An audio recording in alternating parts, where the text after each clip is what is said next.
Bonjour, mesdames et messieurs, et bienvenue à votre émission qui vous est parvenue grâce au soutien de l'Alliance pour une communauté éducative et inclusive. Je suis là pour vous servir. Moi, c'est Richard Hatim Nielade. Et aujourd'hui, nous avons le grand honneur d'accueillir Yannick Toissom, qui est enseignant en Ontario, et il va nous parler de l'approche que doit adopter un enseignant dans le domaine des TIC, des nouvelles technologies de l'information et de la communication. Avant d'entrer dans le vif du sujet, nous allons d'abord faire sa connaissance. Bonjour, Monsieur Yannick Toissom. Bonjour Richard. Comment allez-vous? Ça va très bien, ça va très bien. Merci beaucoup. Et nous sommes très heureux de vous avoir à cette émission. Et donc, vous êtes enseignant dans l'Ontario. Exactement, exactement. Je suis enseignant dans l'Ontario, c'est ça? OK. Et pouvez-vous vous présenter à nos téléspectateurs juste pour qu'ils et elles fassent connaissance de vous aussi? Exactement. Alors, comme tu as dit tantôt, moi je m'appelle Yannick, Yannick Toisson. Je Mhm, suis enseignant de français là en seconde en Ontario, plus mhm, précisément, n'est-ce pas, à Toronto, dans le conseil scolaire anglophone. Je mhm. suis enseignant depuis presque une dizaine d'années. Et c'est ça, donc je suis un passionné d'enseignement, j'adore le leadership et Mhm. je fais ce que je peux, n'est-ce pas, pour pouvoir assurer le bien-être de mes élèves. Merci. Merci beaucoup. Alors, on parle des TIC, le 21e siècle. Sa spécificité, c'est aussi euh, l- la grande percée des technologies de l'information et de la communication. J'aimerais juste commencer par une question tout à fait banale. Quels sont les avantages des TIC dans le domaine de l'enseignement aujourd'hui?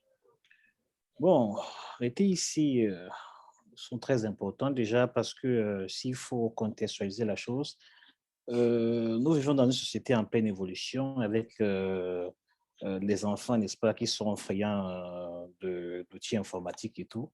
Mhm, Donc, à un moment donné, n'est-ce pas, il a fallu, n'est-ce pas, qu'on adapte l'enseignement que nous faisons, l'enseignement mhm, traditionnel à cet enseignement, n'est-ce pas, qui est lié au TIC. Donc, ça fait de sorte que les enfants, n'est-ce pas, sont plus motivés, les enfants, n'est-ce pas, comprennent mieux la chose parce que ça sied, n'est-ce pas, avec ce qu'ils font tous les jours. mhm. Donc, on promeut aussi, n'est-ce pas, l'esprit de collaboration au travers, n'est-ce pas, des TIC. Donc, je trouve que c'est un outil indispensable et bon, ça, n'est-ce pas, ça vient à point nommé avec tout ce qui se passe en ce moment. Ah oui, ah oui. Et justement, parlant de ce qui se passe en ce moment, quels sont les exemples? J'imagine ce qui se passe en ce moment, c'est peut-être le contexte de la COVID, c'est le contexte du confinement, c'est le contexte de l'enseignement en ligne. Mais quels sont les exemples d'applications susceptibles d'aider tant les enseignants que les apprenants dans ce contexte, justement? Bon, alors moi, je vais parler de ma personne, ce que je fais en salle de classe. Donc, bon, dépendamment de ce que d'autres enseignants font. Mhm, Moi, en termes de hardware, j'utilise beaucoup, n'est-ce pas, le projecteur. Le projecteur, à l'époque, on avait le tableau blanc interactif, mais pour mhm, moi, ça marche pas, cette histoire. C'était une perte d'argent. Donc, mhm, j'utilise le projecteur, j'utilise ce que j'appelle le notebook, les ordinateurs portables. J'utilise aussi l'iPad. Donc, ça, c'est un terme de hardware. Alors, en termes de software, j'utilise mhm. beaucoup d'applications Google. Voilà, je ne réinvente pas la roue. Alors, j'utilise des applications comme le Google Classroom, Mhm, le Google Slide, le Google Docs, Google Form, le Jamboard. mhm, Il y a une application qu'on appelle Screencastify, je l'ai beaucoup utilisée pendant la pandémie. DocHub aussi. Donc, j'utilise beaucoup d'applications, n'est-ce pas, surtout liées à Google, parce que c'est plus facile, c'est plus convivial. Je sais que dans d'autres conseils, dans d'autres écoles, ils utilisent, comment ça s'appelle encore là? Oh là là. J'ai oublié une autre application là qui est aussi très populaire parce que nous, on utilisait Google Google Teams, Classroom. Hmm? Google Team, Teams. Teams, c'est ça, ils utilisent Teams. Alors, moi, j'utilise plutôt voilà, Classroom et le reste. Et quand j'ai des rencontres, n'est-ce pas, avec les élèves ou avec les parents, j'utilise Google Meet. Et Mhm. c'est ça, quoi. Donc, c'est un peu ce que je fais. Ouais. OK. Et j'aimerais savoir, la technologie nécessite quand même une certaine compétence, peut-être dans le domaine des technologies de l'information et de la communication. Est-ce qu'il y a des défis à relever dans ce domaine? Oui, bien sûr, il y a des défis à relever dans le domaine de la technologie parce que c'est vrai qu'il y a souvent avec des enseignants qui sont souvent un peu réticents à Mhm. l'utilisation de la technologie. Donc, ça demande, n'est-ce pas, une certaine pédagogie. Moi, j'ai été le tech de l'école pendant un temps, donc je faisais un peu de la pédagogie, surtout en début de pandémie, aux enseignants, n'est-ce pas, qui étaient un peu réfractaires parce que là, ils n'avaient pas le choix. Donc, il Mhm. fallait leur expliquer les outils dont j'ai parlé tantôt, le Jamboard, tout ça là, pour qu'ils comprennent, n'est-ce pas, pour qu'ils soient à l'aise à les utiliser.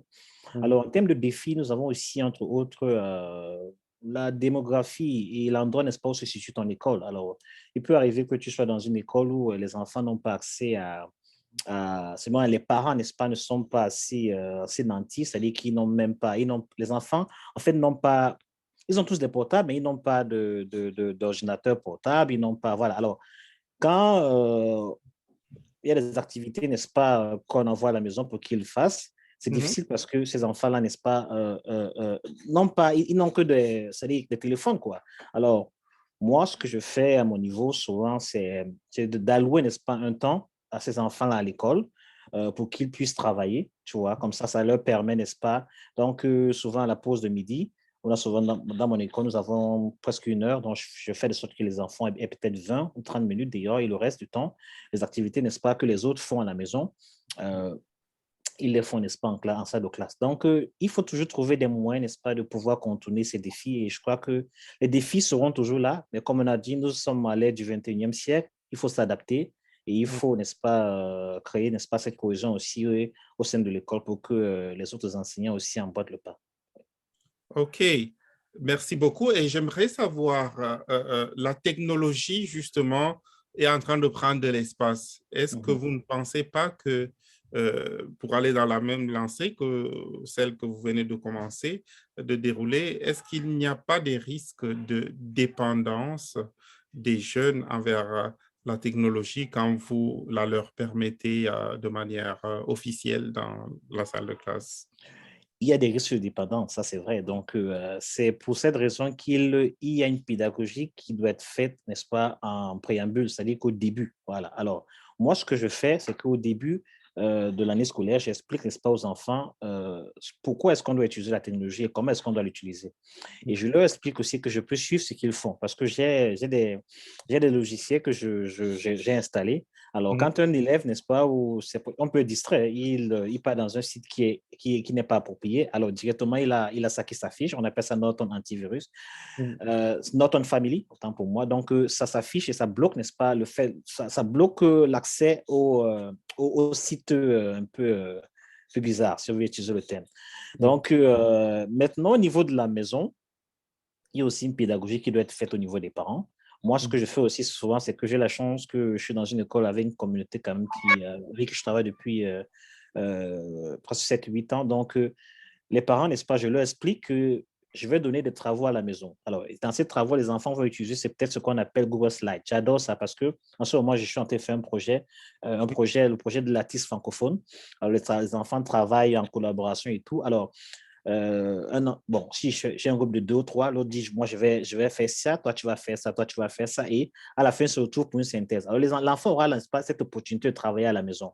Mhm. Mais, comme on dit, la pédagogie qui a été faite au début, c'est-à-dire qu'expliquer aux parents aussi, peut-être s'ils ont les moyens d'avoir, n'est-ce pas, ce logiciel, ça ne coûte Mhm. pas cher pour permettre, n'est-ce pas, ce que les enfants n'aient pas dans d'autres sites. L'enfant pourra facilement travailler, faire ses travaux à la maison et bon, si les parents veulent lui donner un temps supplémentaire pour faire autre chose, c'est bien, mais je pense qu'on est obligé de faire avec. Il faut juste que les parents soient disponibles parce que c'est ça, c'est-à-dire que on ne peut plus passer outre la technologie. C'est vrai que ça embête, mais on est obligé de l'utiliser. Donc, il y a toujours des pros et des cons, comme on dit chez les anglophones, un peu partout. Donc, il faut juste faire la part des choses. Donc, c'est un peu ce que j'ai à dire par rapport à ça. Faire la part des choses, voilà, qui est bien dit. Mais c'est justement cela, mais de manière pratique, en dehors du fait que, voilà, on le sait de manière théorique qu'il faut toujours faire la part des choses. Mais est-ce qu'il y a possibilité, du point de vue de la législation canadienne ou je ne sais pas, du conseil scolaire pour peut-être priver l'enfant de son appareil pendant un temps? Est-ce que vous pensez qu'il y a des mesures comme celle-là qui peuvent aussi aider? Bon, comme je dis tantôt, tout dépend bon, au niveau de la législation, je ne sais pas s'il y a un moyen de priver, mais je pense juste que euh, nous, en tant qu'enseignants, il faut discipliner. Alors, moi, je parle de discipline. Moi, j'ai des élèves de 8e année Mhm. et ce que je fais, c'est que j'interdis, n'est-ce pas, que ces élèves utilisent leur téléphone dans la salle de classe. Mhm. Donc, ça, c'est ma discipline. Il peut arriver que d'autres enseignants acceptent. Alors, quand je veux utiliser, quand je demande, quand j'ai un projet et qu'ils doivent, n'est-ce pas, utiliser un outil informatique, je les procure ces outils-là. Donc, j'ai mon charrue avec mes trucs, dépendamment de ce que je suis en train de faire. Je leur donne et ils ont un temps, n'est-ce pas, alloué avec cet appareil-là. Alors, bon, au niveau de la législation, je ne sais pas s'il y a une législation qui dit non. Moi, dans mon conseil scolaire, euh, les règles sont assez claires. Je pense que les élèves à un certain niveau, puisque moi je suis au palier, disons, je suis entre primaire et élémentaire. Alors, Mhm. surtout mes élèves de 8e année, ils n'ont pas accès, n'est-ce pas, à leur téléphone. Les téléphones sont là, ils ont tous des téléphones, ça c'est clair, mais je m'assure, n'est-ce pas, qu'ils les utilisent pour des besoins urgents. Voilà. Mhm. Mais en termes de législation ou autre, je ne sais pas comment ça se passe dans notre conseil, c'est pas s'ils acceptent. Chez moi, les téléphones, ces choses comme ça, on ne les utilise pas en salle de classe, mais peut-être à l'extérieur, ils peuvent les utiliser. Mais il peut aussi arriver, n'est-ce pas, qu'il y ait un cas de force majeure, parce qu'il faut le dire, et que Mhm. je donne un projet, on a peut-être une ou deux personnes, deux élèves qui n'ont pas d'ordinateur, du moins qui n'ont pas d'outils. Là, je serais contraint, n'est-ce pas, de demander à ces enfants-là, s'ils ont un téléphone, mais là, ça va être un peu compliqué parce qu'il va falloir que je sois là pour m'assurer qu'ils ne vont pas dans d'autres sites. Parce que si jamais, n'est-ce pas, quelque chose, ils vont ailleurs, alors, en tant qu'enseignant, je serai responsable de ce qui s'est passé. Donc, il faut vraiment être sûr de ce qu'on fait. Et, en tant que, n'est-ce pas, enseignant agréé de l'ordre, il y a des choses il faut faire pour éviter, n'est-ce pas, d'avoir des problèmes au niveau de l'ordre, parce qu'on doit respecter, n'est-ce pas, les règles de déontologie qui régissent notre profession d'enseignant. Exactement. Merci beaucoup. Justement, ça, c'est des mots forts. Le code de déontologie de la profession enseignante, vous avez parlé de l'ordre, pour montrer que voilà, tout est encadré. Ce n'est pas le fait du hasard et par conséquent, ce sont des stratégies recommandables. Maintenant, j'aimerais que vous nous parliez de comment implémenter efficacement l'aménagement flexible de la classe, par exemple. Est-ce que la technologie peut intervenir dans un tel domaine? Là, je pose juste une question plate comme ça. Euh, En d'autres termes, en quoi, euh, de manière pratique, c'est vrai, vous avez fait un listing de plusieurs applications, mais aussi de plusieurs, ce que vous avez appelé hardware, dont j'imagine de tout ce qui fait partie des appareils physiques concrets. J'aimerais savoir s'il y a des outils qui permettent à l'enseignant, par exemple, de faire un aménagement flexible de la classe. Je pense que c'est une bonne question déjà. Je Mm. pense qu'il y a des outils, parce que quand on dit l'aménagement flexible de la classe, moi, ça me fait penser à la rotation des... C'est-à-dire que parce que, un peu comme dans mes classes, Mhm. bon, dans ma classe, en ce moment, je fais la rotation, n'est-ce pas, avec les enfants. Ça dit que tous les 2, 3 mois, alors je déplace certains enfants. C'est-à-dire que si tu es assis avec X, après quelques 2, 3 mois, tu t'assois avec Y. La raison pour laquelle je fais, c'est pour permettre, n'est-ce pas, qu'il y ait l'esprit de collaboration entre ces enfants. Alors, donc, ça, c'est un peu mon aménagement. Donc, à chaque fois que d'autres enseignants arrivent, ils disent, mais attends, tu as encore changé? J'ai dit oui, j'ai changé parce que en le faisant, n'est-ce pas, ça me permet à ce qu'il y ait la différenciation pédagogique. Alors, il y a des enseignants, il y a des enseignants, il y a des enfants, il y a des élèves qui sont, je vais utiliser un terme 5 qui performent mieux, il y en a qui performent moins. Alors, donc, il est très souvent, il est bien en termes de différenciation pédagogique, souvent de les mettre ensemble. Alors, je me souviens, j'ai un cas récemment, là, j'ai mis un élève avec un autre, je croyais que ça n'allait pas marcher. Il me dit, non, monsieur, tu as bien fait. Je dis, mais pourquoi? Il dit, parce que lui, il est très fort. Je dis, ah, ben c'est bien. C'est bien. Donc, en fait, c'est ça. Les enfants ont besoin de ça. Ça permet, n'est-ce pas, à celui qui a des difficultés d'apprendre de l'autre et de l'autre, n'est-ce pas, de renforcer ce qu'il sait déjà.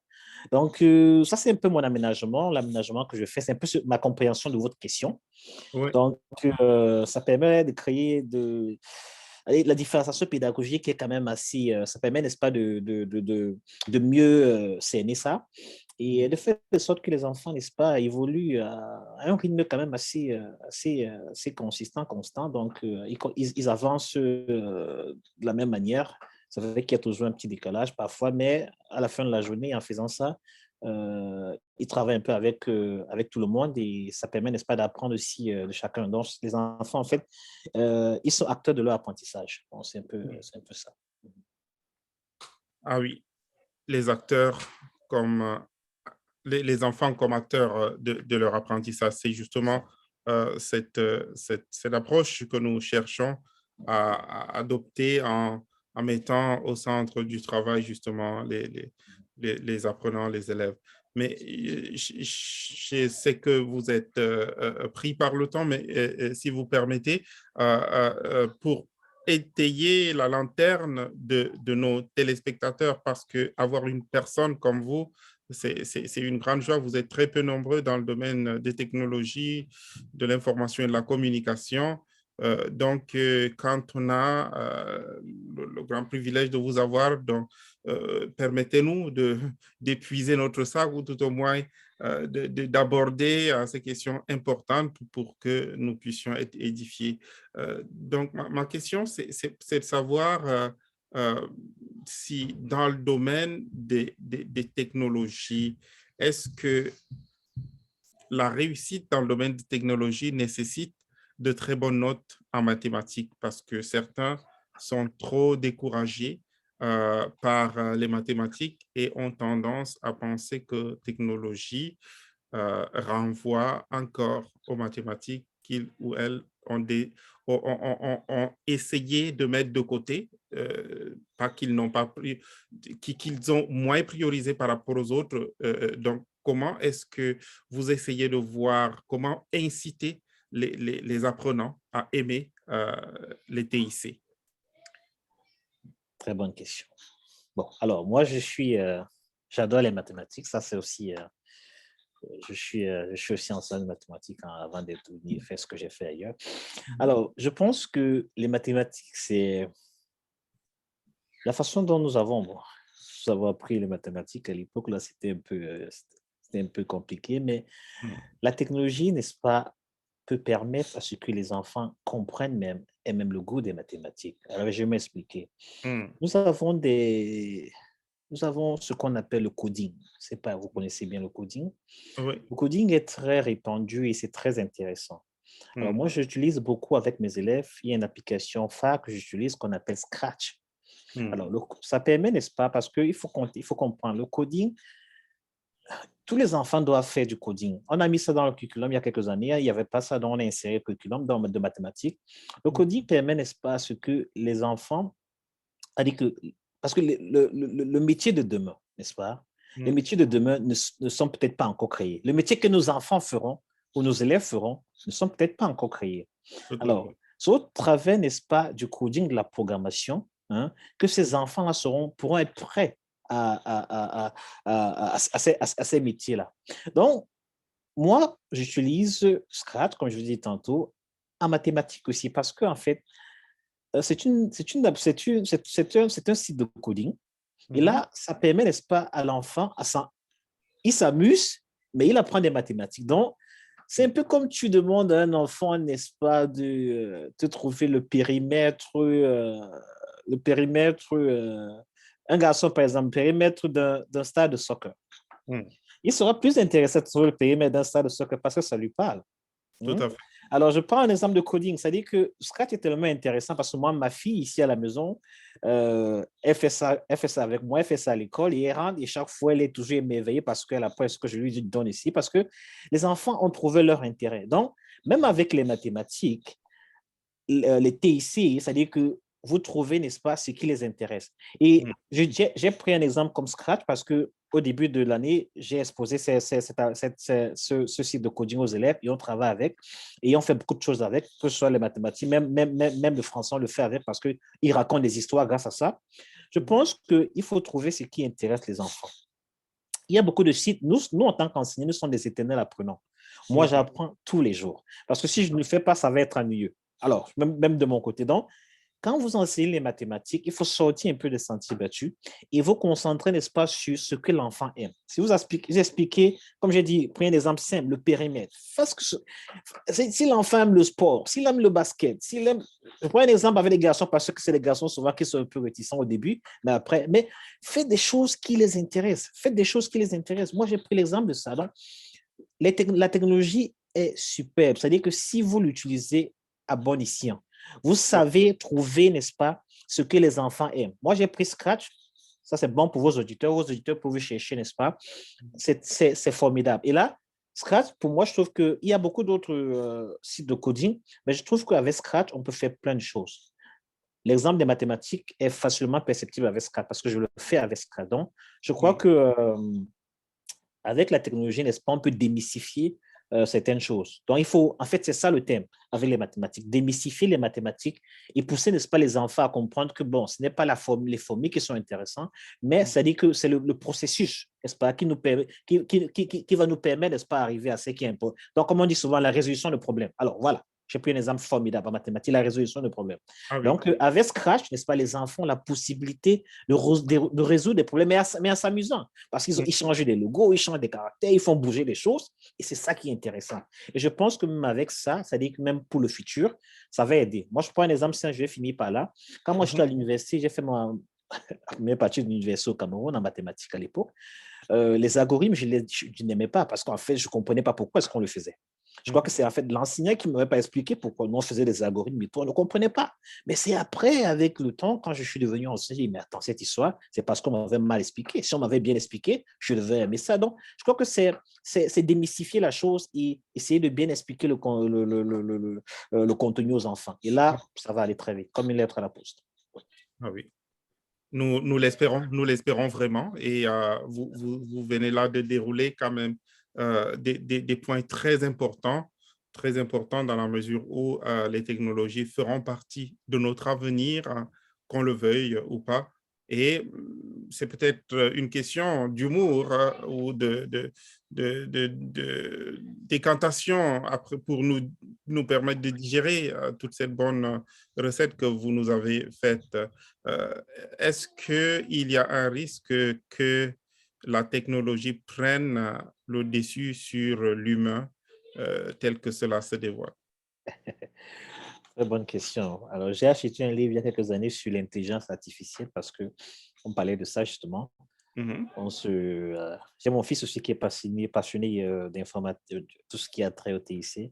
mhm, Alors, il peut arriver que ça se produise, moi je ne dis pas non, mais je pense que l'humeur reste l'humeur. Vous savez, je m'explique, c'est pour dire que même si la technologie, ça dit que prend de la place, on aura mhm. toujours besoin des humains pour pouvoir, ça dit que pour pouvoir mettre un peu, c'est-à-dire que mettre de, qu'est-ce que le thème que je vais utiliser, des sensations.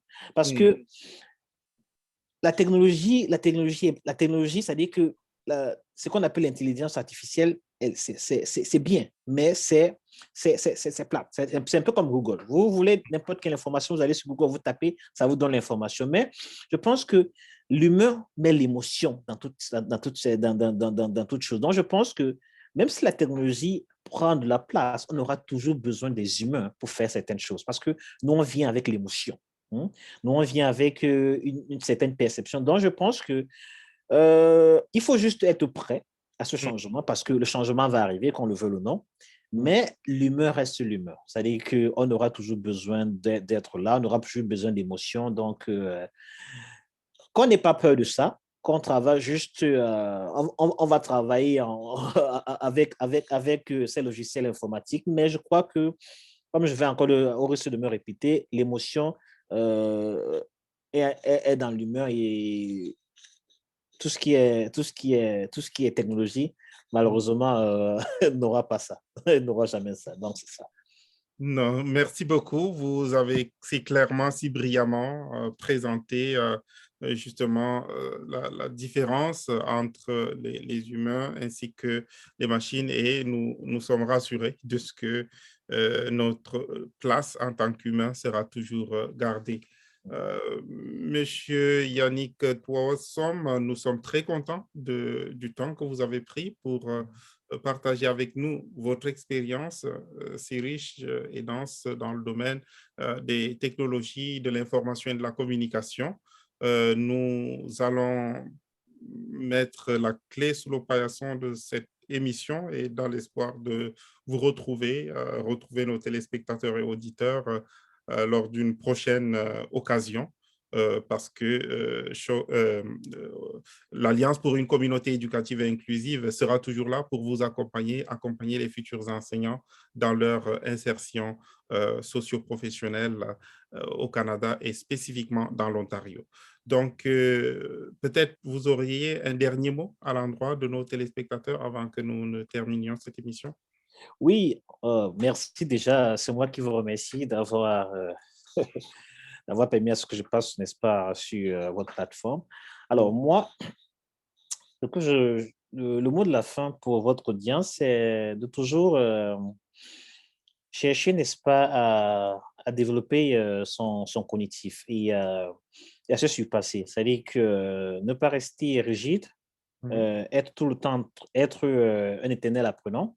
mhm, Donc, visiter beaucoup, moi, essayer, n'est-ce pas, d'entrer, n'est-ce pas, dans des forums où des personnes qui font dans ce que vous faites, ils sont déjà, parce que là, on ne réinvente pas la roue. Et là, mhm, vous allez apprendre d'eux. Et ça sera plus facile. C'est-à-dire, notamment, il y a des groupes Facebook qui sont créés pour des personnes qui enseignent les mathématiques. Voilà, donc vous entrez là-bas et vous partagez, vous pouvez, n'est-ce pas, avoir certaines informations de ces personnes-là. Il y a comme Twitter. Twitter, c'est un outil formidable parce que moi, je continue un peu dans le même élan avec la technologie. tout Twitter à est un fait. outil formidable. Donc, vous allez sur Twitter, vous suivez des personnes souvent clés. Mhm, Il y a des sites qui entrent à l'éducation au travers de ces sites-là. Vous allez pouvoir avoir beaucoup d'informations. Donc, je dis, il faut être tout le temps en train d'apprendre. Moi, ça fait presque 10 années que j'enseigne. Et je suis aussi un leader pédagogique. Donc, je fais tout, n'est-ce pas, pour que mon cerveau soit toujours en plein mouvement. Parce que je pense que le fait que ça bouge, ça permet, n'est-ce pas, aussi à ce que je puisse être un facilitateur pour les élèves. Parce que il ne faut pas se leurrer. Il y a des choses que les enfants font que moi, je suis souvent là. Waouh, qu'est-ce que c'est? Alors, on apprend avec eux. Nous sommes juste des facilitateurs mhm. et c'est ça. Donc, le mot de la fin, c'est toujours travailler son cognitif et, n'est-ce pas, et apprendre à tous les jours. Merci beaucoup. Quel beau conseil. Et nous vous sommes reconnaissants au nom de tous les auditeurs et les téléspectateurs qui le sont tout aussi, nous l'espérons. Donc, nous vous disons merci et nous serons de retour aussitôt que possible avec un ou une nouvelle invitée. L'Alliance pour une communauté éducative et inclusive vous dit merci et à la prochaine.